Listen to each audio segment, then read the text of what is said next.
When I was a kid, my parents moved our family from Tacoma, Washington to Miami, Florida. And with all the change that brought, the one thing that stayed constant was the beach. I loved going to the beach with my family, playing with my brothers and making sandcastles.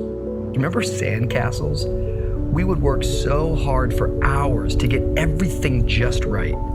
But no matter how hard we worked or how perfect it looked, the tide would rise and the waves would roll in and wash our sandcastles away. As I grew older, I realized it's not just kids who are playing with sandcastles. Jesus told a story about a wise man who built his house on the rock and a foolish man who built his house on the sand. When the storm came, the wise man's house stood strong and the foolish man's house came crashing down. What's interesting to consider is that both the wise man and the foolish man had to face the storm. The reality of life is storms come. It's not a matter of if, it's a matter of when. And I've learned that though we can't prevent the storms of life, we can prepare for them. The question is, what are you building your life on? Our world is full of shaky foundations. For some of us, we buy into the lie of this world. If we can have more, then we will be satisfied. Others of us become seduced by success. We become our own God. Whatever makes us happy is what we build our life on.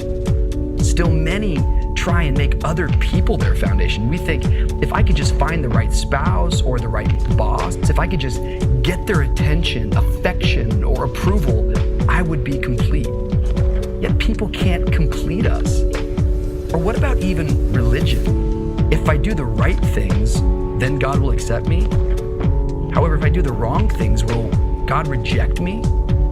Often the things we tend to build our life on, in and of themselves, are good things. But a good thing becomes a bad thing when we make it the foundational thing. These things are like sand, and a life built upon them won't stand. This is why Jesus came, not for a makeover, but for a takeover of our lives. He claims to be the solid rock, the King of Kings and Lord of Lords, the only thing that won't shake in the midst of a storm.